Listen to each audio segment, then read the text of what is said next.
میری آپ سے ساتویں گزارش یہ ہے، ایک ہے اجتہاد اور ایک ہے الہاد۔ اجتہاد الگ چیز ہے، الہاد الگ چیز ہے۔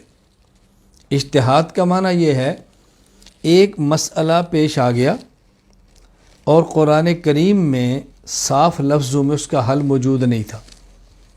ایک مسئلہ پیش آ گیا، حدیث پاک میں صاف لفظوں میں اس کا حل موجود نہیں تھا۔ مثلا ابھی گزشتہ کل مجھ سے ایک ساتھی نے دبئی سے واٹس ایپ پہ میسج کر کے مسئلہ پوچھا کہ جی یہ میرا سر ہے تو میں نے اس میں بال لگوائے ہیں، بال تو مسح کرنا ہے، کیا کروں؟ اب ظاہر ہے آپ قرآن کی آیت اس پر پیش نہیں کر سکتے کہ جس نے گنجا پن ختم کرنے کے لیے بال لگوائے ہوں تو مسح کا حکم یہ ہے، اس پر حدیث پاک تو نہیں ہے۔ اب کیا کریں گے؟ تو ابھی اس پر ہم دیکھیں گے نا ہمارے مجتہدین نے کیا اجتہاد فرمایا اور کیا بتایا، تو ہم وہی مسئلہ بتائیں گے نا۔ یہ اجتہاد ہے۔ رسول اکرم صلی اللہ علیہ وسلم کے مبارک دور میں جب کوئی شخص بیمار ہوتا تو پچھنا اور حجامہ کروا کے اس کا خون نکالا جاتا، اور اب جب بھی کوئی بیمار ہوتا ہے تو اس کو خون چڑھایا جاتا ہے۔ پہلے صحت اچھی تھی، خون ایسے کھول رہا ہوتا ہے، باہر نکالو۔ اب صحت اتنی گری ہوتی ہے کہ رگیں حرکت کرتی بھی ہمیں خون دو، پہلے حرکت کرتی ہم سے نکالو، اب حرکت کرتی ہمیں کچھ دو۔ اب بتائیں کیا کریں گے آپ؟ بھائی خون لگانا ہے تو کیا حکم ہے؟ ہمیں دیکھنا پڑے گا۔ آج جو دور ہے وہ پہلے یہ کمیونیکیشن کا سسٹم نہیں تھا کہ کوئی ایک دوسرے ملک میں کسی اور ملک میں اور آپس میں بات کر لیں، پہلے نہیں تھا، آج ہے۔ تو پہلے جب نکاح ہوتا تھا تو ایسے نہیں ہوتا تھا کہ کوئی اور بیٹھا کسی اور جگہ بیٹھا ہو۔ اب لوگ پوچھتے ہیں کہ جی لڑکا پاکستان میں ہے، لڑکی انگلینڈ میں ہے، نکاح کیسے ہوگا، ٹیلی فونک ہو سکتا ہے کہ نہیں؟ میں ابھی مسائل نہیں بتا رہا، میں بتا رہا ہوں اجتہاد کیا ہے۔ یہ اجتہاد ہے۔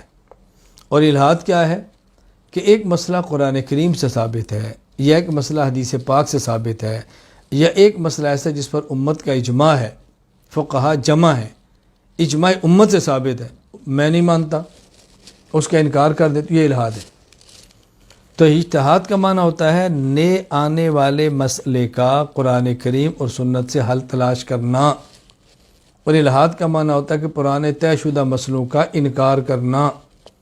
اجتہاد الگ ہے، الہاد الگ ہے۔ تو لوگ پوچھتے کیا ہیں کہ اجتہاد کا دروازہ بند ہو گیا؟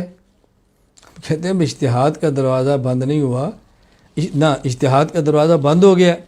ہم کہتے ہیں جی اجتہاد کا بند ہو گیا، الہاد کا کھلا ہوا ہے۔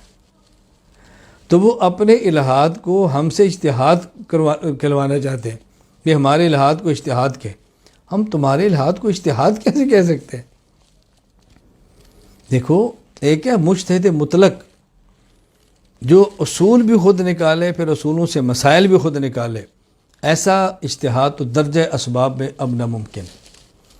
اب جو بھی مجتہد ہوگا نا، پہلے کسی کے اصول پڑھے گا، پھر اس کے فروع دیکھے گا، پہلے کسی کا ترجمہ دیکھے گا، پھر کسی سے اصول حدیث پڑھے گا، کسی کے اصول تفسیر پڑھے گا، کہیں سے ادب پڑھے گا، کہیں سے صرف پڑھے گا، کہیں سے نحو پڑھے گا، پہلے اچھے خاصے علوم چاٹ لے گا، اور جب وہ ہضم نہیں ہوگے تو اس کی قے کر دے گا، اور اس قے کا نام کیا رکھے گا؟ اجتہاد۔ بھائی تجھے جو قے شروع ہو گئی ہے یہ اجتہاد نہیں ہے، یہ الہاد ہے۔ الہاد اور اجتہاد میں تو فرق کرو نا۔ تو میں گزارش کر رہا ہوں کہ اجتہاد الگ چیز ہے، الہاد الگ چیز ہے۔ یہ جتنے ملحدین ہیں دنیا میں، اجتہاد کے نام پہ یہ بتائیں کون سا مسئلہ ہے جس کا حل فقہا نے نہیں دیا اور تم نے دیا؟ اجتہاد کے نام، الہاد کے نام پہ 20 تراویح کا انکار ہو رہا ہے، میں اجتہاد کر رہا ہوں۔